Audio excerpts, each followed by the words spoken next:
गरीब बहू सास का जादुई लहंगा। राधा अपनी सास उषा और पति निर्मल के साथ रहा करती थी। राधा और उसका परिवार बहुत गरीब था। निर्मल अकेले ही रिक्शा चलाकर अपने घर का गुजर बसर कर रहा था। ऐसे ही एक दिन निर्मल थका हुआ घर आता है।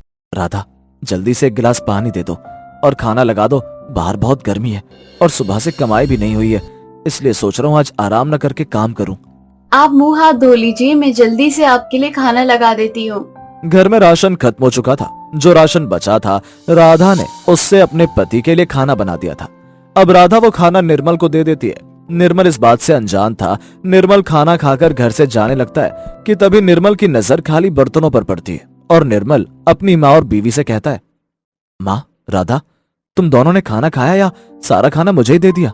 बेटा, तू इस गर्मी में तपती धूप में रिक्शा खींचता है। तेरा पेट भरा होना बहुत जरूरी है। तेरा पेट भरा रहेगा तभी तो तू हम सबका पेट पाल पाएगा। माँ, मैं क्या करूँ? मैं अपनी तरफ से पूरी कोशिश कर रहा हूँ, पर आप सबको वो खुशियाँ नहीं दे पा रहा। पता नहीं मैं कैसा निकम्मा और लाचार बेटा और पति हूँ। आप हमेशा खुद को बुरा भला क्यों कहते हो? अच्छा, मुझे आपसे कुछ कहना था। मैं क्या सोच रही थी कि क्यों ना मैं भी काम कर लूँ, इस तरह से हमारा मुश्किल जीवन थोड़ा आसान हो जाएगा। राधा, मैं कभी नहीं चाहता था कि तुम बाहर काम करो, पर हमारी गरीबी और लाचारी ने मुझे मजबूर कर दिया है, इसलिए तुम भी काम कर दो। क्या पता तुम्हारे काम करने से हमारी गरीबी थोड़ी कम हो पाए। निर्मल राधा को काम करने की इजाजत दे देता है। अब राधा भी जगह जगह काम देखती है और आखिरकार उसे कपड़े की दुकान में नौकरी मिल जाती है। माँ जी, अब हमें खाने के लिए तरसना नहीं होगा, किसी के सामने हाथ नहीं फैलाना होगा। मुझे भी नौकरी मिल गई। अब मैं निर्मल जी के साथ मिलकर अपने घर की आर्थिक तंगी को खत्म कर दूंगी। बहू, ये तो बहुत अच्छी बात है। लगता है भगवान को हम पर थोड़ा तरस आया। अब जल्दी से शाम को निर्मल घर आए, वे भी ये खुशखबरी सुनकर बहुत खुश होगा। अब राधा और उषा निर्मल के घर आने का इंतजार करती हैं, पर रात को निर्मल बुरी हालत में घर आता है।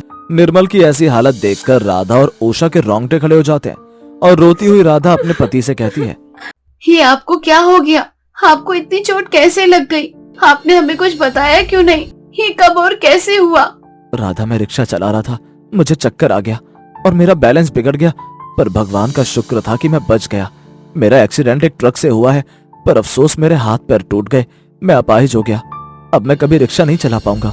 मुझे समझ नहीं आ रहा अब हमारा घर कैसे चलेगा। पता नहीं भगवान हमसे क्या चाहता है। बहू को नौकरी मिली तो उसने मेरे बेटे को अपाहिज बना दिया। मेरा घर शायद इसी तरह से रहेगा। हम शायद एक दिन भूखे ही मर जाएंगे।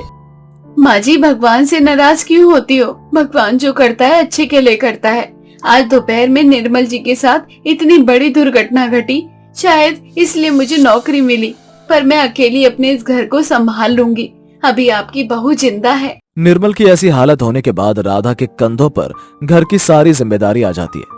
बेचारी राधा घर का सारा काम करके सुबह दुकान पर जाती और रात को दुकान बंद करके घर आकर निर्मल को संभालती। और अपनी बहू को इतना मेहनत और काम करता देख उषा को अच्छा नहीं लगता और वो अपनी बहू से कहती, बहू तू अकेली कितना कुछ कर रही है और मुझे देख, मैं मुफ्त की रोटियां तोड़ रही हूँ। मैं भी कहीं बाहर काम करना चाहती हूँ, पर ये पूरा शरीर जवाब दे चुका है। इसलिए मैं सोच रही हूँ कि एक बार मैं फिर सिलाई करना चालू कर दूं। नहीं माँ जी, आप मशीन नहीं चलाएंगी, आपके घुटनों में दर्द रहता है। अगर आपने दिन रात मशीन चलाई तो आपकी तबीयत बिगड़ सकती है। बहू, मैं तुझसे वादा करती हूँ, दिन रात मशीन नहीं चलाऊंगी, पर मुझसे जितना बन पड़ेगा मैं उतना जरूर करूंगी। उषा अपनी बहू की मदद करना चाहती थी तो वहीं राधा दिल लगाकर अपना काम करती है। पर राधा जिस दुकान में काम करती थी उस दुकान में पुष्पा नाम की एक लड़की भी काम करती थी, जो राधा के काम से नफरत करती थी, क्योंकि राधा उससे काफी ज्यादा अच्छा काम करती थी और दुकान का मालिक भी सिर्फ राधा की ही तारीफ करता था। इसलिए एक दिन जब राधा दुकान लेट पहुंचती है तो पुष्पा दुकान के मालिक के कान भर देती है। सर, आपने राधा को कुछ ज्यादा ही सर पे चढ़ा दिया। माना कि वे अच्छा काम करती है, पर इसका मतलब ये तो नहीं कि वे अपनी मनमानी करे। जब आप दुकान में नहीं रहते तब राधा अपनी मर्जी से दुकान में आती है और अपनी मर्जी से जाती है। आज भी देख लीजिए, 11 बज चुके हैं, अब तक राधा नहीं आई। पुष्पा दुकान के मालिक का कान भर देती है, जिस वजह से जब राधा दुकान पर आती है तो दुकान का मालिक राधा को खूब फटकार लगाता है। राधा मालिक की फटकार सुनकर निराश हो जाती है और रात को घर जाने लगती है। तभी उसकी नजर एक बूढ़ी औरत पर पड़ती है जिसके हाथों में एक छोटी सी पोटली थी। वो औरत बिना इधर उधर देखे रोड पार कर रही होती है। सामने से एक बड़ा सा ट्रक आ रहा होता है। ये देखकर राधा को अपने पति का एक्सीडेंट याद आ जाता है और वो जल्दी से जाकर उस बूढ़ी औरत की जान बचा लेती है। अम्मा, आप ठीक तो है ना? आपको चोट तो नहीं लगी? आप जानती है आपकी छोटी सी लापरवाही आपके लिए कितना घातक हो सकता था। मेरे पति भी इस हादसे का शिकार हो चुके हैं। मैं नहीं चाहती जो हाल मेरे पति का है वे किसी और का हो। बेटी, तुम सच में बहुत अच्छी हो। तुमने मेरा भला चाहा। मेरे पास तुम्हें देने के लिए कुछ नहीं है सिवाय इस पोटली के। इस पोटली में लहंगे का कपड़ा रखा है। ये कपड़ा कोई साधारण कपड़ा नहीं है। इस कपड़े का तुम लहंगा बनाना, फिर देखना कैसे ये साधारण लहंगा जादुई लहंगा बनता है। फिर उससे तुम जो चाहो वो मांग सकती हो। ये जादुई लहंगा तुम्हारी सारी ख्वाहिश पूरी करेगा। बूढ़ी औरत राधा का एहसान चुकाने के लिए अपना जादुई लहंगे का कपड़ा राधा को देकर चली जाती है। राधा को पहले तो उस बूढ़ी औरत की बातों पर विश्वास नहीं होता, पर वो उस लहंगे के कपड़े का अपनी सास को लहंगा बनाने को कहती है। पर लहंगा बनने के साथ ही वो लहंगा अपने आप में इतना सुंदर हो जाता है कि उषा की आंखें फटी की फटी रह जाती हैं और उषा अपनी बहू से कहती है, बहू तू यकीन नहीं करेगी, मैंने जैसे ये सिला था ये लहंगा वैसा बिल्कुल नहीं है। मुझसे ये लहंगा खराब हो गया था, पर ये लहंगा बनने के बाद अपने आप ही कितना सुंदर बन के तैयार हो गया। मुझे ये कोई जादुई लहंगा लगता है। इसका मतलब है बूढ़ी औरत बिल्कुल सच कह रही थी। ये सच में एक जादुई लहंगा है, क्योंकि ये लहंगा बनकर तैयार हो चुका है, इसलिए ये अपना जादू दिखा रहा है। माँ जी, मैंने आपको बताया था ना उस बूढ़ी औरत के बारे में। अगर ये सब सच है, ये जादुई लहंगा है, तो मैं चाहती हूँ कि मेरे बेटे को पहले की तरह ठीक कर दे ताकि वे फिर से रिक्शा चला सके। उषा के इतना कहते ही जादुई लहंगे से एक चक्र निकलता है जो निर्मल के सर से टकराता है और निर्मल पहले की तरह बिल्कुल तंदुरुस्त हो जाता है। लहंगे का जादू देखकर उषा और राधा की आंखें फटी की फटी रह जाती हैं और राधा जादुई लहंगे से कहती है, मैं जानती हूँ तुम जादुई लहंगे हो, पर मैं कभी भी तुम्हारा गलत इस्तेमाल नहीं करूँगी। इसलिए हे जादुई लहंगे, तो मुझे बहुत सारे लहंगे के कपड़े दो ताकि उन्हें मेरी सास सिल सके और मैं अपनी खुद के लहंगे की दुकान खोल सकूं। राधा के इतना बोलते ही जादुई लहंगा उसे बहुत सारे लहंगों का कपड़ा दे देती है और साथ में उषा के घुटनों का दर्द भी ठीक कर देती है, जिससे उषा जादुई लहंगे की मदद से दिन रात बैठकर लहंगे बनाती और राधा उस जादुई लहंगे की मदद से उन लहंगों को बेच दिया करती। अब समय के साथ राधा अपना खुद एक लहंगे का शोरूम खोल लेती है और उनकी गरीबी पूरी तरह से खत्म हो जाती है। वे साड़ी में लिपटी बुरी हालत में एक जवान औरत अपने हाथों में ढोल लिए गली गली ढोल बजा रही होती है और लोग उसे कुछ पैसे देकर जा रहे होते हैं। वाह, क्या ढोल बजाया है! इसे कहते हैं असली कला। पर अफसोस, जिस कला को स्टेज पर होना चाहिए वो रोड पर है। बेटा, तुम बहुत अच्छा ढोल बजाती हो, फिर इस तरह रोड पर क्यों? शुक्रिया अंकल जी। अच्छा, मैं चलती हूँ, सूरज डूब चुका है। वाणी कुछ पैसे लेकर अपने ढोल के साथ अपने घर की ओर निकल जाती है और एक टूटे फूटे घर में जाती है। वाणी एक बहुत गरीब औरत थी जो अपने घर में अपनी सास विमला के साथ रहा करती थी। विमला काफी बूढ़ी हो चुकी थी और काफी बीमार भी थी। अब जैसे ही वाणी घर पहुंचती है, वे देखती है कि उसकी सास जोर जोर से खांस रही है। माँ जी, आप ठीक तो है ना?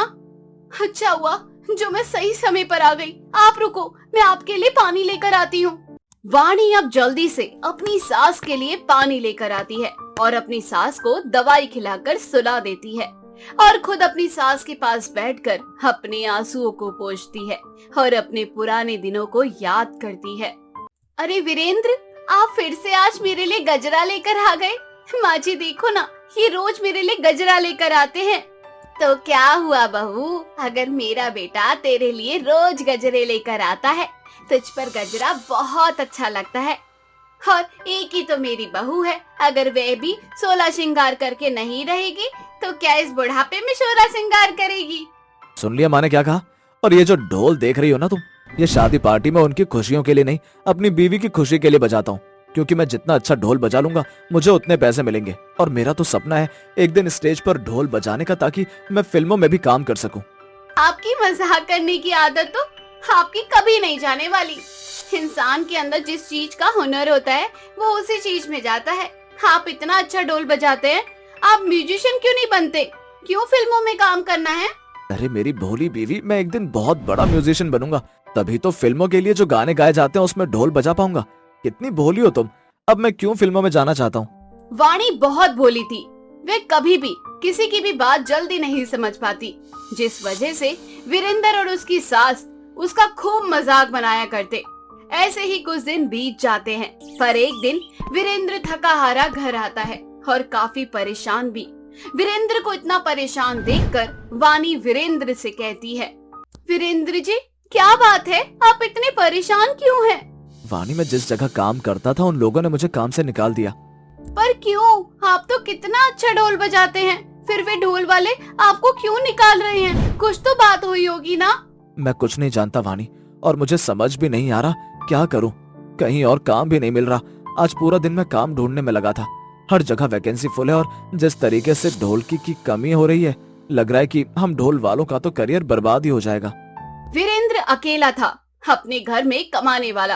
अगर वीरेंद्र काम नहीं करता तो उनकी रोजी रोटी चल पानी भी मुश्किल थी। इसलिए खबर सुनकर वाणी भी काफी परेशान हो जाती है। पर वाणी और वीरेंद्र इस बारे में विमला को कुछ पता नहीं चलने देते और सारी परेशानी खुद ही झेलते हैं।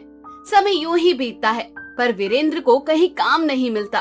और एक दिन वाणी अपने पति वीरेंद्र से कहती है, सुनिए जी। वीरेंद्र वाणी को ढोल बजाना सिखाता है। बहुत जल्द वाणी वीरेंद्र की तरह ढोल बजाना सीख जाती है और एक दिन दोनों पति पत्नी ढोल बजाने के लिए गली गली जाते हैं और एक मंदिर के बाहर ढोल बजाते हैं। उन दोनों का ढोल वहाँ खड़े सभी लोगों को बहुत पसंद आता है और सभी तालियां बजाते हैं, साथ ही उन्हें कुछ पैसे भी देते हैं। शाम को जब वीरेंद्र वाणी के साथ घर आता है तो वाणी अपने पति से कहती है, देखा, इस ढोल की वजह से पहले ही दिन हमारी कितनी कमाई हुई है। मैंने आपसे कहा था ना, नौकरी के भरोसे मत रहो। देखो, अगर इसी तरह से हम काम करते रहे तो एक दिन हम अपना खुद का ढोल बिजनेस खोल लेंगे, फिर हम भी लोगों को अपने पास काम पर रख लेंगे। हाँ वाणी, वो दिन भी बहुत जल्द आएगा, पर मुझे माफ करना, मेरी वजह से तुम्हें मेरे साथ धूप में इस ढोल को लेकर घूमना पड़ता है। मैं आपकी पत्नी हूँ, मैं आपके साथ कहीं भी जा सकती हूँ। अब वाणी और वीरेंद्र की जिंदगी में सब सही चल रहा था, पर कहते हैं ना, खुशियों को बहुत जल्द नजर लगती है। एक दिन वाणी वीरेंद्र के साथ ढोल बजाने के लिए बाहर जाती है और तभी एक दुर्घटना में वीरेंद्र की मौत हो जाती है। वीरेंद्र की मौत होने के बाद विमला को सारा सच पता चलता है कि किस सिचुएशन से उसके बहू बेटे गुजर रहे थे, जिसके बाद विमला भी सदमे में चली जाती है। माँ जी, ये सब कुछ मेरी वजह से हुआ है। मैंने आपको कुछ नहीं बताया और आप ये सदमा बर्दाश्त नहीं कर सकी, पर मैं आपसे वादा करती हूँ, मैं आपको कुछ नहीं होने दूंगी और अपने पति के सपने को भी पूरा करूंगी। इतना बोलकर वाणी भी सो जाती है और अगले दिन फिर से अपना ढोल लेकर ढोल बजाने के लिए निकल जाती है और एक जगह अकेली बैठकर ढोल बजा रही होती है।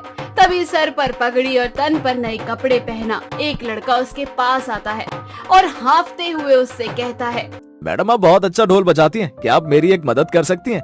मेरे घर वालों ने मुझे पैसे दिए थे फूल रखने के लिए, पर मैं ढोल वालों को बुलाने भूल गया।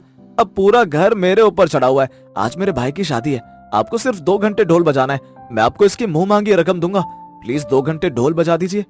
हाँ हाँ, क्यों नहीं, मुझे हर तरह का ढोल बजाना आता है। भला इतनी अच्छी अपॉर्चुनिटी वाणी कैसे छोड़ सकती है? जब से वीरेंद्र की मृत्यु हुई थी तब से वाणी के लिए घर चला पाना मुश्किल हो रहा था और ये पहली बार था जब वे खुद काम वाणी के पास चल कर आया था। इसलिए वाणी उस लड़के के साथ उसके घर आती है, जहाँ वह काफी देर तक ढोल बजाती है। उसके ढोल पर सबके कदम अपने आप थिरकने लगते हैं और सब काफी देर तक डांस करते हैं। उसी शादी में एक बहुत बड़ा आदमी होता है जो वाणी से कहता है, बहन, तुम्हारी कितनी कम उम्र है। तुम्हारी सफेद साड़ी और ऐसी हालत देखकर साफ पता चलता है कि तुम गरीबी और लाचार हो, पर फिर भी भगवान ने तुम्हें एक इतना अच्छा टैलेंट दिया है, तुम इसका इस्तेमाल क्यों नहीं करती? साहब, गरीब लोगों के टैलेंट की कोई कदर नहीं होती और अपना टैलेंट दिखाने के लिए भी जेब में पैसा होना चाहिए और मेरे पास मेरे इस ढोल के अलावा कुछ नहीं है। तुम फिक्र मत करो, मैं तुम्हें एक अपॉर्चुनिटी दूंगा। इतना बोलकर वह आदमी वाणी को एक बड़े से म्यूजिशियन में ले जाता है और उसे वहाँ काम दिलवा देता है, जहाँ वाणी वहाँ आए सभी बच्चों को ढोल बजाना सिखाती है और इस तरह से वाणी एक टीचर बन जाती है जो लोगों को ढोल बजाने की क्लास दिया करती है। इस तरह से वाणी अपनी गरीबी दूर करती है और अपने सपनों को पूरा करने के लिए अपना पहला कदम उठाती है।